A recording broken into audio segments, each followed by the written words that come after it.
conhecemos a doutrina espírita, Não tinha ligado. muitos de nós ouvimos até dizer que os espíritas são aquelas pessoas que normalmente fazem muita caridade. Isso é um estigma, inclusive, que está na vida do espírita. Normalmente, as pessoas associam a caridade, ou melhor, associam o espírita à caridade, porque fica mais patente, embora algumas outras instituições já a façam há mais tempo, até porque aqui no Brasil e o próprio doutrina espírita, caminhando para os seus 170 anos, anterior a isso, nós já tínhamos instituições como a Igreja Católica que praticava a caridade através de instituições que, inclusive, acolhiam pessoas pobres, pessoas doentes, que viviam à margem da sociedade através de instituições de saúde. Conhecemos várias outras instituições que também acolhiam e recolhiam pessoas que passam ou passavam por dificuldades no campo material, também de outras doutrinas. Mas parece-nos que aquela que fica mais patente a questão da caridade é a doutrina espírita. Inclusive, numa das traduções do Evangelho, do Novo Testamento, nós vamos ver que a palavra caridade, ela não aparece, inclusive, naquela famosa carta de Paulo aos Coríntios, no capítulo 13, em que vão substituir a palavra caridade pela palavra amor. Na doutrina espírita mesmo, nós encontramos o lema: fora da caridade não há salvação. E Kardec teve também um cuidado muito grande, inclusive é preciso destacar que neste mês a gente relembra o seu nascimento, este que foi para nós um pilar, onde a própria estrutura do Espiritismo pôde se estabelecer, mesmo com toda a colaboração dos Espíritos, que a gente sabe o quão importante foi, mas também sabemos e reconhecemos o grande trabalho feito pelo Allan Kardec. E esse mês nós relembramos o seu nascimento. Então, quando nós reportamos a este lema que Kardec teve cuidado de chamarmos a atenção para que não ficássemos apegados às questões pura e simplesmente religiosas, lembrando que a doutrina espírita é uma ciência, é filosofia, é religião, e Kardec, questionado no primeiro momento se a doutrina espírita seria religião ou não, vai dizer que naquele primeiro momento, o seu entendimento era que não seria uma religião, mas que tem uma moral estabelecida, e aí sim uma doutrina com aspectos de religiosidade, que nós percebemos que talvez mais importante seja o estado de religiosidade da própria instituição, da própria doutrina, do que a religião estabelecida por si só. É importante lembrarmos que Kardec é um homem do tempo em que muitas questões estavam sendo debatidas, principalmente nos aspectos da Igreja Católica, da Igreja Protestante, correntes outras doutrinárias estavam surgindo, inclusive as materialistas, aquelas que já não estavam mais se preocupando com a vinculação do homem, lembrando aí do sentido da palavra religião, do religare, e inclusive estavam promovendo a própria separação do homem desses aspectos religiosos, porque a religião trazia, pode-se dizer assim também, uma herança muito prejudicial do período medieval, em que se promoveram as benditas cruzadas, onde tanto sangue correu e tantas pessoas foram mortas em nome do Cristo. Então era natural que as pessoas desejassem se afastar ao máximo da religião, porque a religião estava institucionalizando a perseguição, estava institucionalizando o preconceito, estava institucionalizando o ódio, e olha que eu não estou falando do século atual, estou falando do século XIX. Mas, como nós espíritas sabemos que há reencarnação e a reencarnação é um fato, é provável que alguns desses irmãos e irmãs que estiveram lá nesse mesmo sentimento, com esses mesmos pensamentos, sejam reencarnados novamente hoje. Porque não é possível acreditarmos que uma religião veio para perseguir, para maltratar, para tirar a vida uns dos outros. Estamos vendo que isso nunca deu certo na história, e a história está se repetindo mais uma vez lá no Oriente.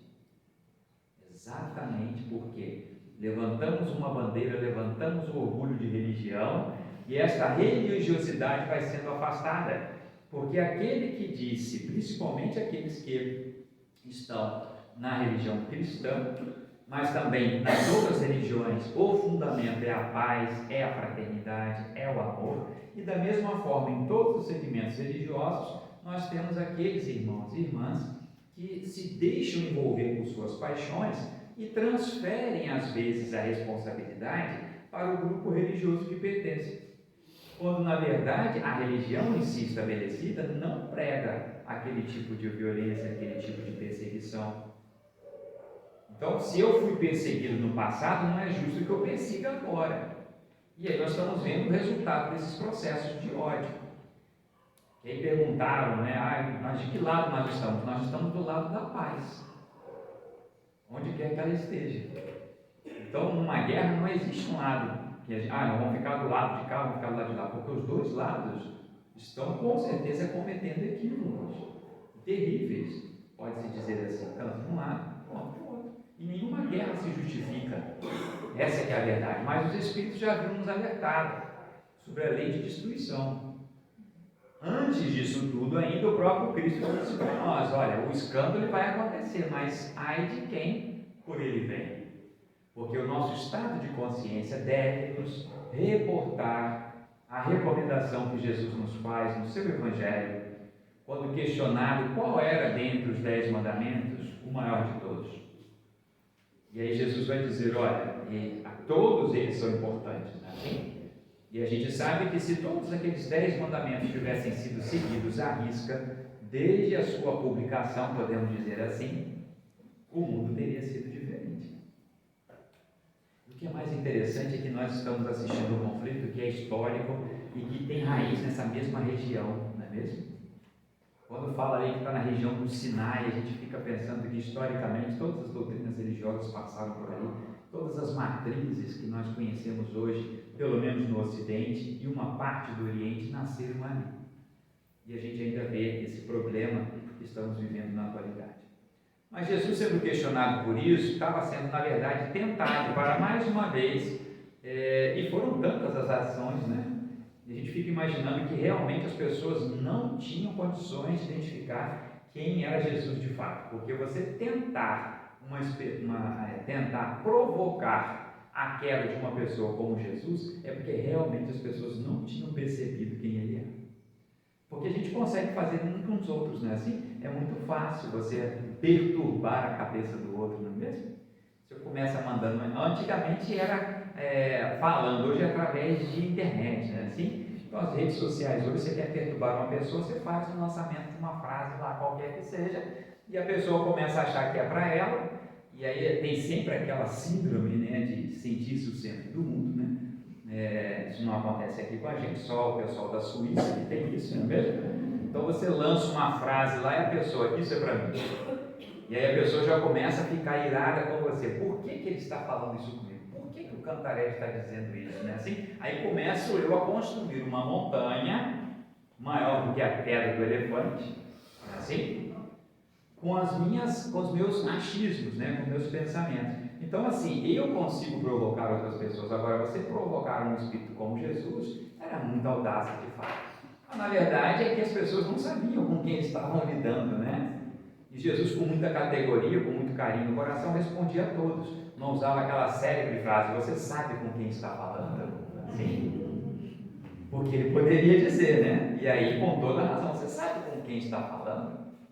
No entanto, ele com todo carinho recolhia.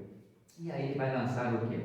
Qual seria o mandamento principal? Amar a Deus sobre todas as coisas e ao próximo como a si mesmo.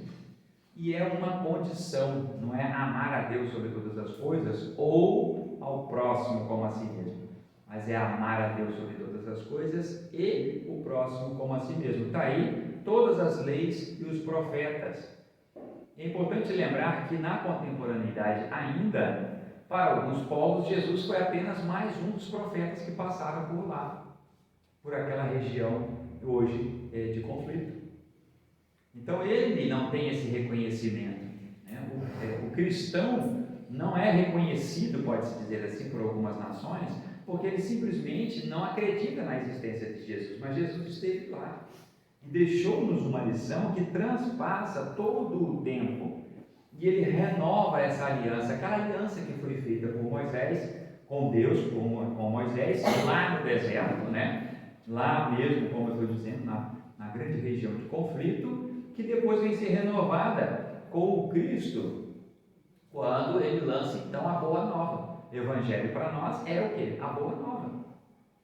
Então a boa nova que Jesus nos traz, e aí a gente vê realmente um divisor de águas. Quando a gente estuda a Bíblia, por exemplo, no seu Antigo Testamento, a gente vê a predominância de ações equivocadas, de ações violentas, que eram justificadas para a sua época, mas que com o advento de Jesus, com a chegada de Jesus, isso tende a mudar. E aí não são mais aquelas pessoas perseguindo outras pessoas, mas aqueles cristãos sendo perseguidos pelo poder de Roma, que era o poder estabelecido à época, que fez questão de perseguir aquele movimento, que depois, mais tarde, haveria de oficializá-lo, porque viu que não tinha condições. É o famoso junte-se a ele, né? Torne-se um deles, ou então você vai ter realmente o risco de perecer. E ali daí para frente as coisas ficaram bem diferentes, porque aí talvez a grande preocupação também de Kardec, de não institucionalizar o Espiritismo como uma religião propriamente dita, mas como uma doutrina de religiosidade, de moral do Cristo, né, fazendo-nos refletir sobre a nossa importância, filosoficamente debatendo, discutindo, mas explicando a origem dos espíritos, o famoso de onde viemos, para onde vamos, né, e o que somos. Então são questões filosóficas que muitas doutrinas religiosas buscam até responder, e a gente tem muito carinho por todas elas, e respeito acima de tudo, para que todos possam viver os seus cultos, e que todos os cultos sejam para a paz, sejam para a fraternidade. Então, a partir daquele momento, Jesus lança um desafio para todos nós, que não bastava apenas amar a Deus, mas era preciso também amar ao nosso próximo. E aí um doutor da lei, um sábio doutor da lei, vai perguntar para Jesus: olha, mas o que eu devo fazer então para alcançar a vida eterna? E aí Jesus vai responder: olha, só seguir os mandamentos, fazer como está escrito na lei e está tudo certo. Aí ele fala assim: mas isso eu já faço, né? Assim, então vai, ajude o seu próximo, né? E aí na famosa pegadinha, eram esses, né, que não conheciam, não reconheciam a identidade de Jesus. Ele vai perguntar: então quem é meu próximo?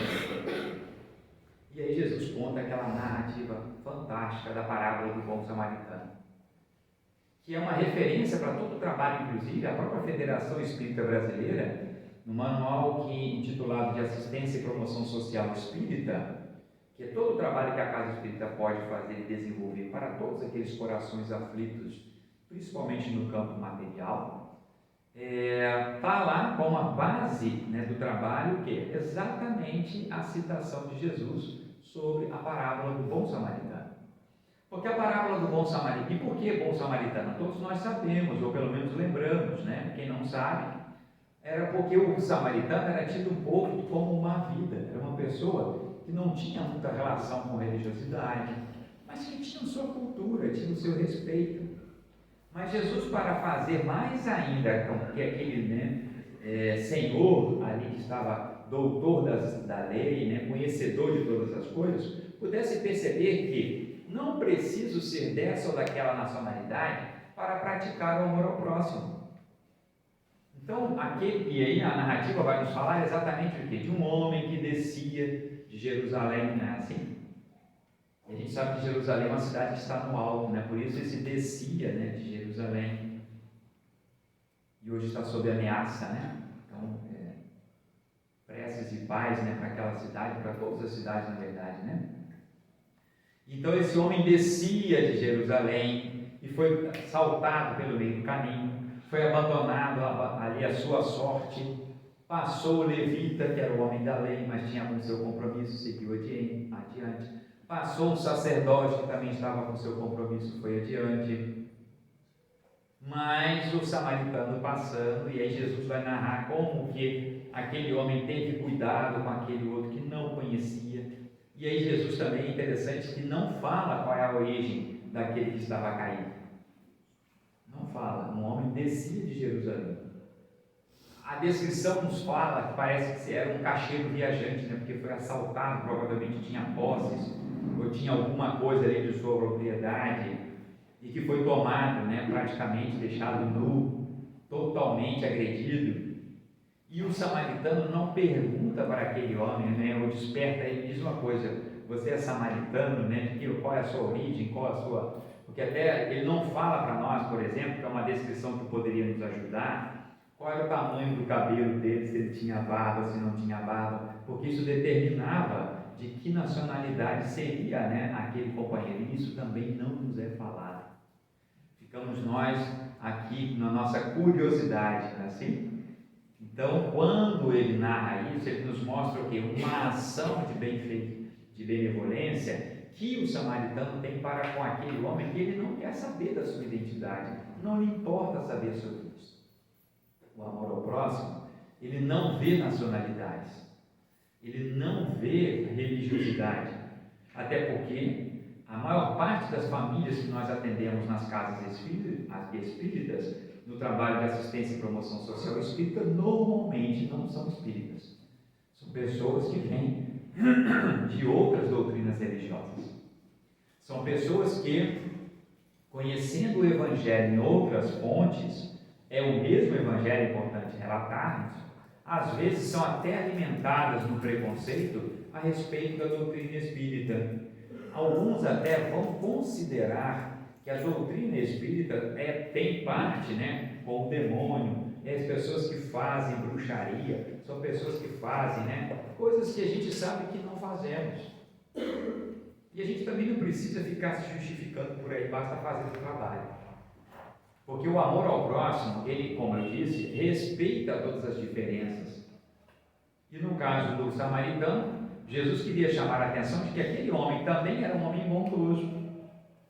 O próprio diálogo que ele vai ter depois com a samaritana no poço de Jacó demonstrava ser uma pessoa, aquela mulher, uma pessoa que tinha lá suas dificuldades, tinha suas limitações, mas em nenhum momento ela foi agressiva com Jesus. A gente não vê essa informação. Jesus vai nos dizer a respeito até de um diálogo que falava sobre a questão da água, né, da sede. E ela falava assim: mas como é que você vai saciar a minha sede se você não tem aí como retirar, né? Você não tem uma caçamba para retirar a água do poço. Eu tenho essa caçamba. Aí ele falou assim: mas a água que eu quero te dar não é esta água. É a água que vai matar a sua sede, né, da sua angústia, das suas lamentações, das suas dificuldades. Porque nós sabemos que é Jesus a água da vida. Então, o amor ao próximo, manifestado por Jesus ali, ao final da parábola, Jesus pergunta: quem vos parece, então, que seja o próximo que socorreu aquele que estava caído? E aí, olha como é que Jesus, olha a pedagogia de Jesus, né? Então, ao mesmo tempo que ele foi perguntado, ele termina perguntando. Ele que lança a dúvida para o outro de volta. E aí, o que você acha? Quem lhe parece, nesta narrativa, ter sido o próximo daquele que estava caído no caminho? E o doutor da lei, naturalmente, pela sua capacidade, vai ter que dizer o quê? Olha, foi o samaritano. Então vai e faz o mesmo. E Emmanuel até tem uma frase, tem uma página que descreve: vai e faz também o mesmo, né? Esse vai e faz também o mesmo é uma missão que todos nós devemos ter. Por isso que, a falarmos sobre o amor ao próximo, remetemos-nos ao conceito de caridade. Porque amar ao próximo, como dissemos, né, sem amar a Deus não é possível. Amar a Deus sem amar ao próximo também não é possível. É uma condição que foi Jesus que nos colocou. Eu posso até não concordar, mas aí a gente tem que debater com Jesus, né? Quem quiser, fica à vontade, né, meus irmãos? Mas foi ele que falou. Então, ao terminar, né, a parábola, ao colocar em xeque também aquilo que o doutor da lei havia perguntado, ele vai completando e vai dizendo: olha, o que você acha então que fez a parte? Aquele que passou adiante porque tinha um compromisso, né? Aquele que tinha que atender alguma solicitação da lei. Quem é que lhe parece ter sido o próximo? E ele responde: olha, aquele que agiu de caridade para com ele, foi aquele que teve, né, sentiu-se, pode-se dizer ali, tocado e resolveu a questão. E mais, Que a narrativa ainda vai dizer que este homem recolhe aquele, né, passa ali, faz ali as compressas necessárias, depois leva ele para uma estalagem, paga os dias que ele vai ficar, e se precisar de mais alguma coisa, ele falando que vai voltar e aí poderia pagar também no seu retorno. Então são situações que nos levam à reflexão também de que Jesus, através da sua fala e também do seu exemplo, mostrava-nos essa preocupação com o amor ao próximo e também com os aspectos da caridade. Mas não é a caridade pela caridade. E o que os Espíritos também nos chamam a atenção aqui no Evangelho segundo o Espiritismo, quando a gente estuda o capítulo Fora da caridade não há salvação. Porque até a caridade tem que ter uma lógica, tem que ter um sentido. A gente não pode simplesmente sair doando as coisas por aí. A gente tem que também observar qual de fato é a necessidade daquele irmão, daquela irmã. Qual é a verdadeira necessidade que ele tem. Porque às vezes, não necessariamente o que ele está precisando é de algo material, mas é de algo moral, algo doutrinário, algum esclarecimento, alguma orientação. Quantos corações hoje nós conhecemos que estão passando por muito mais aflições da alma do que aflições materiais? Quantos irmãos e irmãs nós encontramos em casas espíritas que chegam à porta das nossas casas precisando de um auxílio, de um atendimento fraterno? Porque as carências hoje, meus irmãos, elas estão mudando. Materialmente também existem muitas pessoas carentes ainda, muita gente precisando de auxílio, muita gente precisando de socorro. E o auxílio material ele vai aumentando, porque também nós, como os Espíritos nos chamam a atenção, o próprio Emmanuel nos fala também, nós não podemos ficar esperando que aconteça as catástrofes para que a gente chegue com ajuda. O interessante é que a gente possa, antes que elas aconteçam, né, fazer com que elas sejam impedidas, prevenir essas catástrofes. Agora, se elas acontecerem, naturalmente todos nós estaremos ali aptos a socorrer aqueles que estão necessitando dos itens materiais. Porque aqueles que têm necessidade, a gente tem que atender a primeira necessidade e depois atender e observar quais são as outras que podemos orientar. Então, no trabalho do amor ao próximo, também nós não podemos deixar que uma pessoa fique para todo sempre naquela condição de pede, né? A pessoa pede aqui, pede ali, pede na igreja católica, pede na igreja evangélica, pede no outro centro. E assim, às vezes, a pessoa vai fazendo uma corrente de atendimento que você precisa orientar, e a gente precisa quebrar esta corrente. Porque todos temos diversas capacidades, todos nós temos os nossos dons, todos nós temos as nossas habilidades. E talvez a gente precise levantar nessas pessoas a moral delas para que elas possam buscar também, como foi o caso do bom samaritano. Ele não só socorreu, ele acolheu. E depois que deixou à disposição, provavelmente este homem recuperado, sairia dali e seguiria a sua vida. Mas ele precisava daquele primeiro acolhimento, que é o acolhimento material, e depois a orientação espiritual que seja necessária. A casa espírita tem essa possibilidade. Então, quando nós falamos de doutrina espírita, nós obrigatoriamente falamos de doutrina espírita e falamos de cristianismo, estamos falando de amar ao próximo. E o amor ao próximo, numa das suas manifestações, é através da caridade. E Kardec também teve um cuidado muito grande. E a gente nunca saberá, na verdade, quem foi que mais cuidou de quem inspirou mais a quem. Se foram os Espíritos que inspiraram Kardec, se foi Kardec que inspirou os Espíritos, se foi Kardec com as suas perguntas que foi dirigindo e construindo o conhecimento, se foi a inspiração dos Espíritos mesmo que geravam as dúvidas no Kardec. Eu sei que ali foi um casamento extraordinário, em que juntou a capacidade intelectual com a vontade dos Espíritos em nos auxiliar. Então, Kardec vai trazer-nos na questão 886 um questionamento muito importante e primordial para todos nós, quando ele pergunta às entidades superiores qual era, no entendimento de Jesus, o sentido da palavra caridade. E ali ele abre também um outro precedente. Da mesma forma, guardadas as devidas proporções, naturalmente, que Jesus abre um novo precedente no entendimento sobre amar ao próximo, porque precisa amar a Deus. E aí também vamos lembrar que Jesus fala, como é que você pode amar aquele que vê, se você não ama aquele que não vê?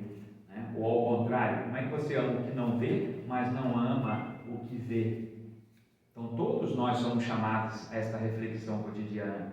Não adianta dizer que ama a Deus e a Jesus e aos benfeitores espirituais, mas tem trabalhado para a discórdia neste mundo, perturbando inclusive a existência de tantas pessoas. Então, por isso é preciso refletir um pouco qual é a nossa conduta religiosa, pode-se dizer assim, dentro deste contexto. E aí Kardec então questiona, qual é, no entendimento de Jesus, o sentido da palavra caridade? E essa, se a gente conseguir juntar as 10 mais do Livro dos Espíritos, que vai ser difícil, né? Mas a 886 com certeza vai entrar, não é assim? A 886 é uma das 10 mais, ela 886, 919, não é assim? A número 1, né? Número 1 todo mundo sabe, né, minha gente? Que é Deus, né? Guardem essa no coração de vocês, não é assim? A 1019, é possível a implantação do reino de Deus aqui na Terra? Olha que coisa interessante, né? Olha a didática também. Você começa perguntando o que é Deus e termina perguntando se é possível a implantação do reino deste mesmo Deus aqui na Terra, fechando o ciclo perfeito de organização de perguntas, não é assim? Se Deus quiser, quando a gente crescer, a gente vai ser igual Kardec, não é assim? Se Deus quiser. Principalmente nós que somos professores, né? Todo professor sonha em ser um dia igual Kardec foi. Então, quando ele questiona isso, minha gente, também era preciso verificar o seguinte: já havia sido dito lá, né? Fora da caridade não há salvação. Mas o que eu quero dizer com fora da caridade não há salvação? E o que eu quero dizer com salvação? É salvar a minha pele, né? Ou salvar o meu espírito? É salvar ao próximo ou salvar somente a mim mesmo? Isso também tem que tomar muito cuidado, porque às vezes tem pessoas que acham, né, que o mais importante é salvar a si mesmo e o outro deixa para lá. E de vez em quando aparecem uns vídeos de pequena duração na internet que a gente, como diz, o meme é natural, ele já foi criado, né, imediatamente. Às vezes a pessoa está num episódio, ali tem uma criança, tem uma pessoa mais idosa e a pessoa só cuida de se salvar, né, que está com medo às vezes de um cachorro, às vezes medo de um bicho. Uma coisa que nem é tão ofensiva assim, mas a pessoa se salva e esquece aquele que está ali do lado, tá certo? Então, por isso que a gente sempre tenta, a gente sempre lembra aquela orientação, quando você está andando de avião, né? Você precisa colocar a máscara primeiro em você, para você poder botar a máscara no outro. Mas isso é porque sem oxigênio você não vai poder ajudar o outro, não é assim? Agora, na vida, você tem que se salvar e salvar o outro, tá? Então, a salvação que também Kardec está chamando, atenção, e quando Paulo nos fala, né, que fora da caridade não há salvação, e aí faz referência, né, aí a carta de Paulo aos Coríntios, capítulo 13, ainda que eu falasse a língua dos homens, a língua dos anjos, sem a caridade, né, eu nada seria, porque a caridade não é a ação pura e simplesmente do socorro material. E os Espíritos vão nos falar que há a caridade material, mas também há a caridade imaterial. E essa hoje, como eu falei para vocês, está sendo mais necessitada. Por quê? Também precisamos dos materiais, precisamos. Estou dizendo que vamos suspender as campanhas, né? A obra do berço, a campanha do quilo, nada disso não, minha gente. Tem muita gente precisando do mínimo, né, do necessário para sobreviver. Vamos mantê-las. Mas fiquemos atentos também aos corações que estão aflitos por conta de equívocos diversos. A nossa casa tem recebido muitas pessoas, alguns aqui conhecem a nossa casa, né? Maria também conhece, Nair Cruz. Que hoje as pessoas que têm chegado lá, normalmente é aquela tradição, é como se fosse uma via crucis, né? Onde o Calvário é a casa espírita, né? Porque a pessoa passa pela primeira estação, segunda estação, terceira estação, aí tem sempre uma alma bendita que fala assim: olha, o seu caso é para a casa espírita, o seu negócio é com o espiritismo, assim? De vez em quando vem pessoas que estão buscando outro tipo de espiritismo, né? Que a gente sabe que aqui no Brasil o termo ficou comum também para religiões de outras matrizes, né? Matriz africana, para a Umbanda. Então a gente não tem problema com isso também, não, né? Não adianta a gente ficar também para aquele sectarismo, não, porque espírita é só kardecista, não, entendeu? Né? Não adianta muito, porque se fosse assim, a Igreja Católica ia brigar com a expressão cristianismo, tá certo? E a gente usa cristianismo também. Então não tem problema quanto a isso. O que a gente só está dizendo é o seguinte: que não é o problema às vezes da outra doutrina, não é a casa espírita que vai socorrer, mas é talvez aqui que a pessoa vai ter consciência do seu estado de espírito que é. Porque aqui a gente vai ter um choque de realidade. Não sei se tem algum psicólogo aqui no ambiente, ou mais provavelmente temos pessoas que já passaram por uma terapia que tem um momento do confronto, né? Assim, aquele momento que você fala assim, bom, agora nós vamos ver a hora da verdade, né? Assim, na hora da verdade, você normalmente, ou a pessoa larga a terapia e vai embora, que história é essa, né? A minha mãe foi assim, que história é essa de me confrontar? Uai, a gente precisa, né? A gente precisa se olhar no espelho. E às vezes é bem complicado olhar para o espelho, não é assim, gente? A gente olha para o espelho, olha para o espelho, mas não se olha no espelho, não é assim? Porque faz uma diferença também bem grande, você olhar no espelho e olhar-se no espelho. E o que Kardec faz exatamente nesse processo, quando fala fora da caridade não há salvação, e quando pergunta às entidades superiores qual é o verdadeiro sentido da caridade, é para nos prepararmos de que não somente a caridade material é que vai nos auxiliar. E também não adianta ter segunda, terceira e quarta intenção em fazer a caridade, né, em troca de um espaço bom lá em nosso lar. Mas não é nosso lar lá na Ivonete, não. É nosso lar mesmo na colônia, né? Não é assim? Todo mundo quer um bom lugar no nosso lar. Todo mundo. De preferência com vista para aquele Parque das Águas, né? Um espetáculo, aquela descrição. Todo mundo quer, não é verdade? Mas nós estamos fazendo por onde? Para ir para lá. Essa aqui é a nossa reflexão. Então os Espíritos já nos alertam de que não adianta simplesmente colocarmos a mão em trabalho para a caridade se o nosso coração, se o nosso Espírito não está presente. Sabe aquela famosa expressão de corpo e alma? O de corpo e alma é estar aqui, mas estar de alma também. E não com aquele sentimento que nos alimentamos durante muito tempo, que não tem nada de mal, que é você ter uma religião para estar, entre aspas, de bem com a divindade. Mas estar de bem com a divindade, a gente vai muito além de estar dentro de uma religião, de frequentar um templo, qualquer que seja. Vai além disso, porque na verdade a grande prova está lá fora. Aqui dentro de alguns desafios, não na doutrina espírita. Na doutrina espírita é tudo fraterno, não é assim? Ninguém tem problema com ninguém. Os únicos espíritas que têm problema são os espíritas da Suíça. No Brasil são todos assim, uma fraternidade, a gente tem uma paz danada. Não tem problema dentro de casa espírita, não é mesmo? Muito bem. Então, no entanto, não é assim? No entanto, a gente vai ter realmente os verdadeiros confrontos lá fora. E aí os conflitos que tem dentro da casa espírita, na verdade, refletem o mundo que nós estamos vivendo e às vezes o estado de alma que eu estou. Sou eu o perturbado às vezes. E a gente fica botando culpa no pobre do coitado do obsessor. Não é assim? A culpa é do obsessor. Se eu fiz, se eu não deixei aquele sorvete napolitano, né, que estava na geladeira, eu tomei o pote inteiro, foi porque o obsessor me obrigou. Não é assim? Eu falo napolitano porque eu gosto muito. Mas poderia ser qualquer outro. Tá? Então é sempre o outro que eu fui tentado, é sempre o outro que me fez tentar, é sempre o externo. Ora, e você? Está perdido nessa história aí, Alice, né?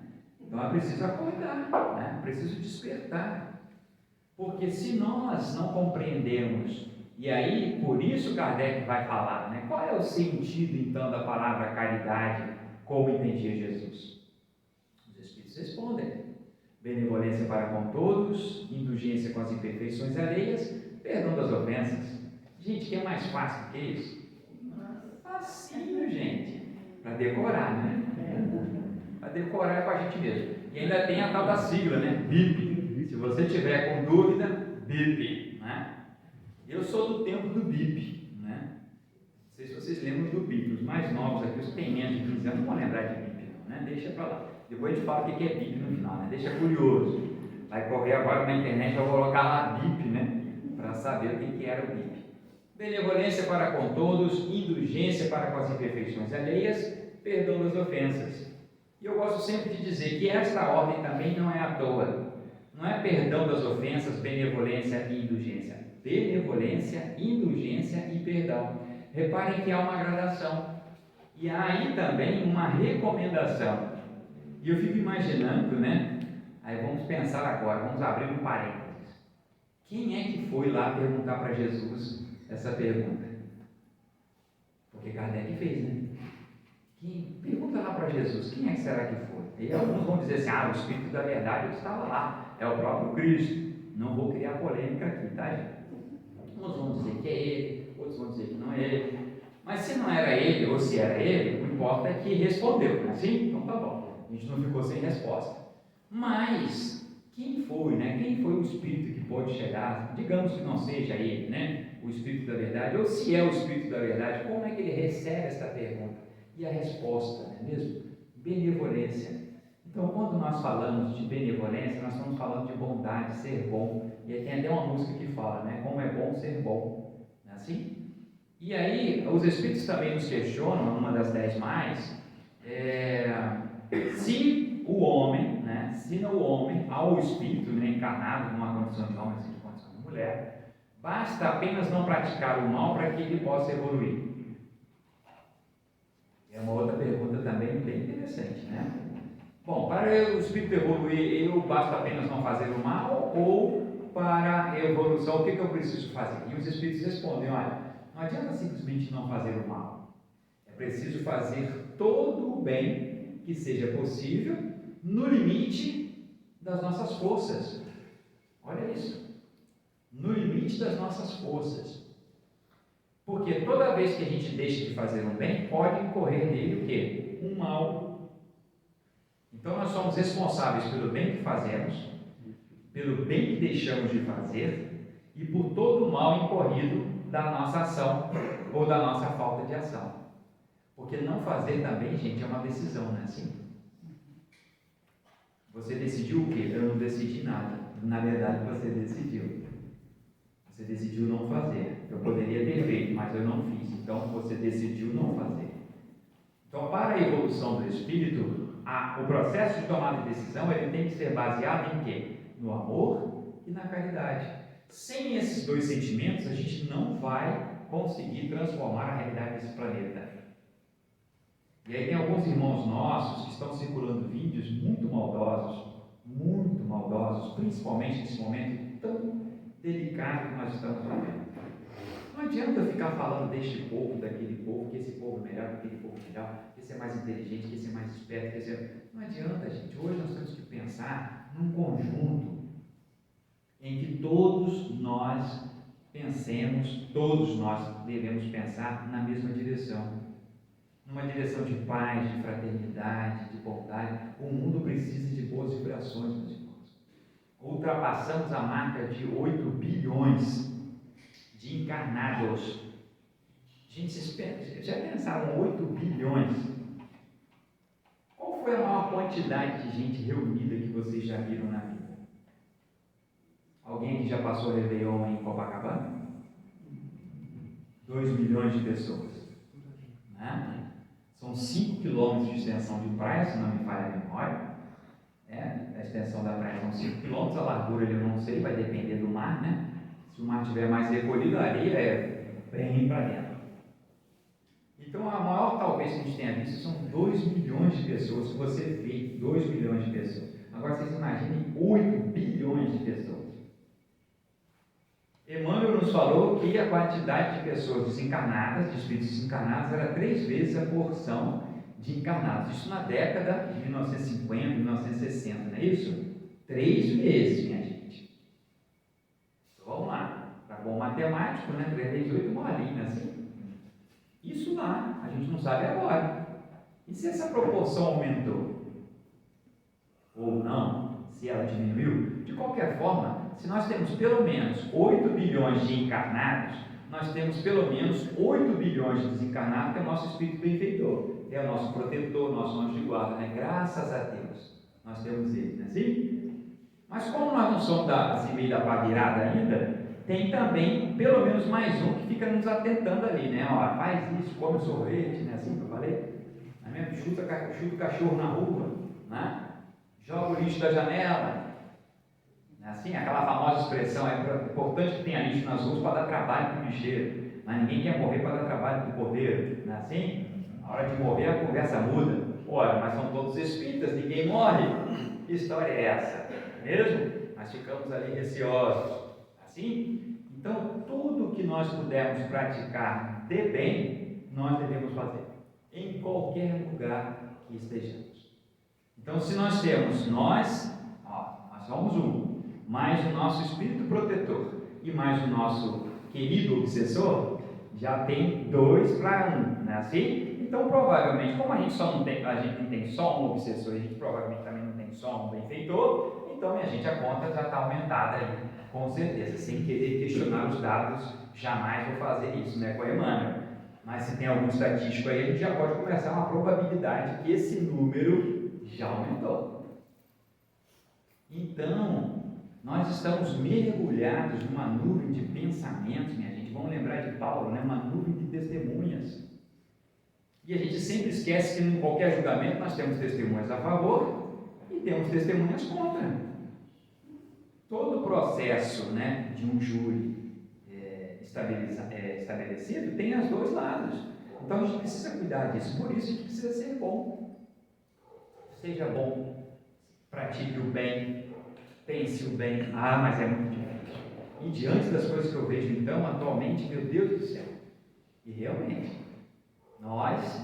se alguém tinha dúvida de que nós estamos passando a tal das portas estreitas, meus amigos, está ficando cada vez mais apertadinho. Nós já estamos até assim meio de ladinho, né?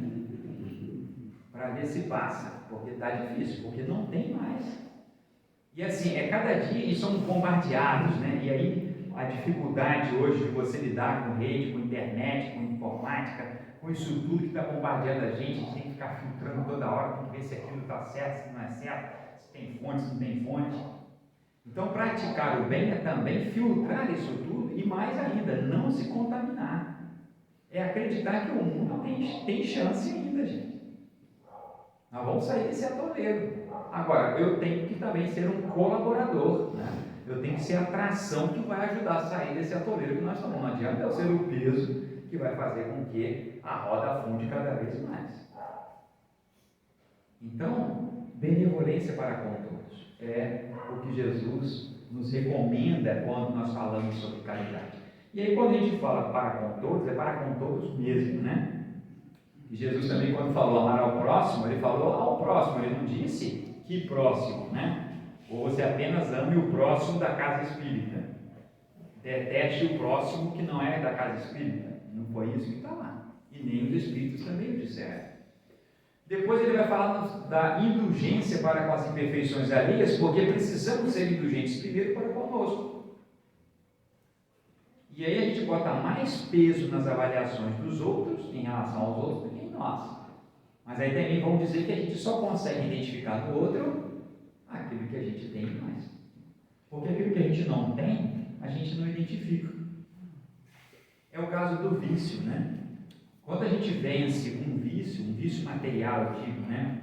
A gente consegue não ter mais vinculação com aquela necessidade. É uma coisa extraordinária. Todos nós somos capazes de vencer os vícios materiais da nossa vida. Todos nós. A gente tem que ter vontade e, às vezes, muito esforço. Mas a gente vence. Tá? A espiritualidade nos ajuda, o Papai do Céu nos abençoa. Tem aí a ciência para nos auxiliar. Às vezes é um vício que a gente está há muitos anos nele, né? Seja o álcool, seja a bebida, seja a droga, né? Qualquer que seja aí nas suas escalas diversificadas, medicações, né? Que a gente às vezes sem saber está viciado nelas. Tudo tem como a gente sair delas. Mas também temos que trabalhar os vícios morais, as dificuldades que nós temos, os preconceitos que nós temos. Porque nós não sabemos, minha gente, de que lado da fronteira nós vamos reencarnar depois. E aí a gente fica vendo, né, meu Deus, quanto será que já nos atravessamos por um lado, já atravessamos por outro, né? Quantos irmãos será que já não nasceram de uma religião, que não nasceram outra? E o que acontece com o próprio sexo, né, que o espírito precisa transitar por todas as variações que o espírito encarnado tem para que ele possa adquirir, né? Os aspectos da maternidade, os aspectos da paternidade, os aspectos da capacidade, tudo aquilo que a gente tem como experiência, também a gente precisa o quê? Para o nosso processo de evolução íntima. Então, conforme nós vamos vencendo as nossas dificuldades, nós vamos subindo uma escada, um degrau na escada da evolução espiritual. O Papai do Céu é tão maravilhoso que conforme nós vamos subindo, os outros degraus vão sendo apagados. Porque a gente pode estacionar naquele degrau, mas não tem mais outro degrau para você voltar. Olha que coisa fantástica. Às vezes demora a gente subir um degrau. Tudo bem, né? Mas a gente até gostaria de subir mais rápido. Mas quem já subiu escada muito rápido já ficou sem ar quando chegou lá em cima, não foi? Então é melhor ir o quê? Um passo de cada vez. Porque não adianta subir de uma vez também. Assim? Porque imagina nós, né, avançando para dentro do espaço, né, do espírito, do espaço espiritual muito desenvolvido, a gente não vai ter condições nem de perceber o que está acontecendo. Vamos lembrar de Paulo lá se deparando com ninguém mais, ninguém menos do que, ainda Saulo, né, com Jesus na estrada de Damasco. O que aconteceu com ele? Secou.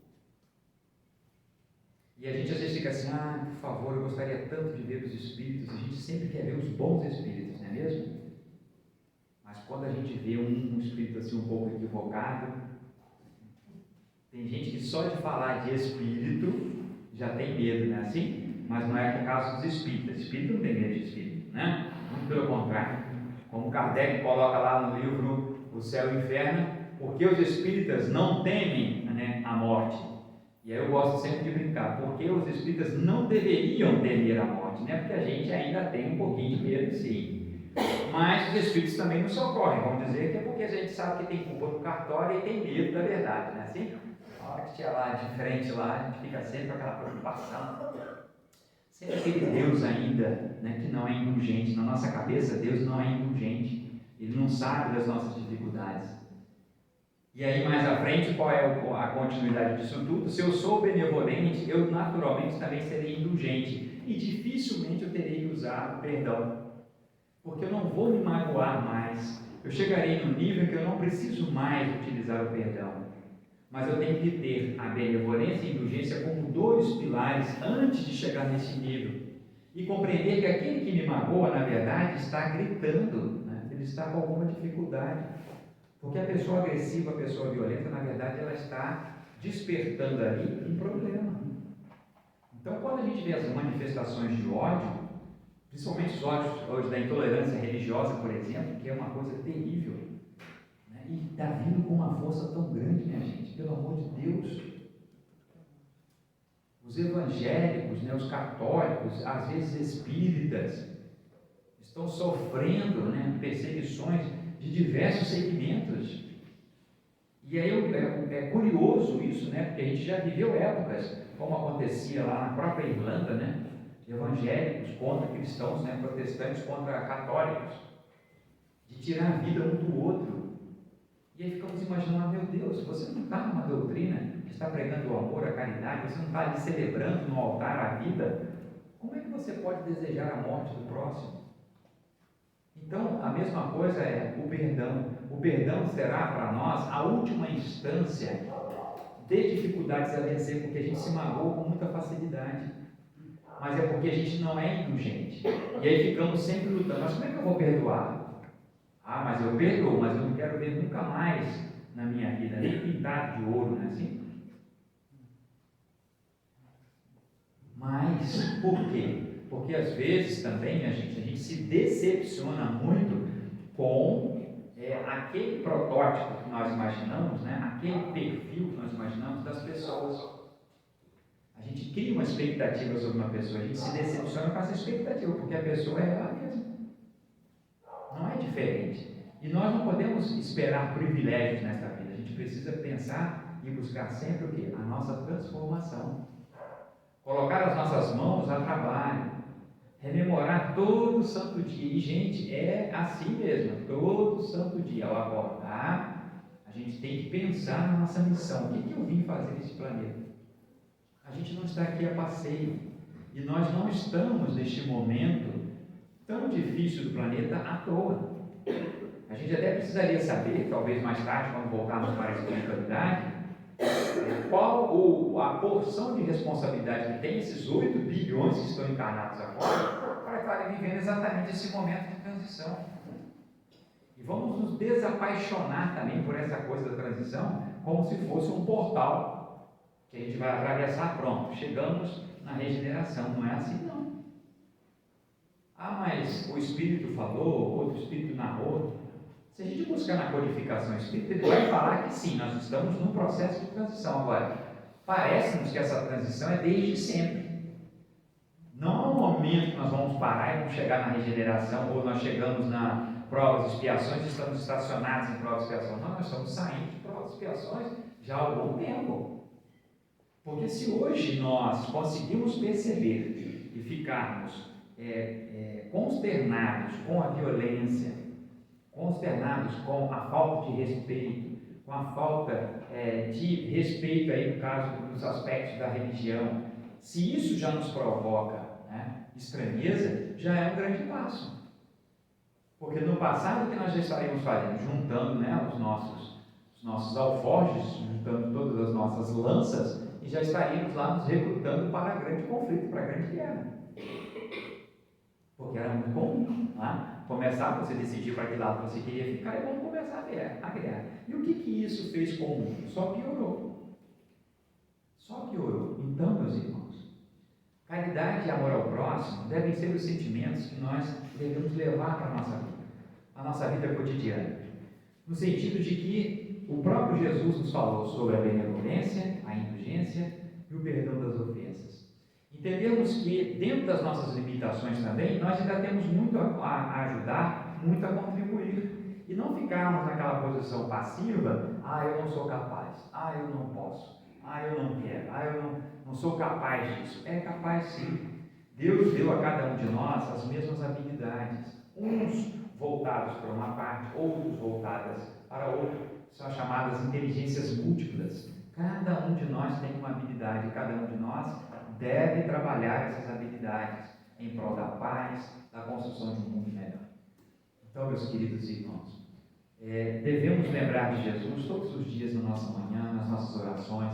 Devemos buscar neste momento em que o mundo está nesse sacudimento, sacode para lá, sacode para cá.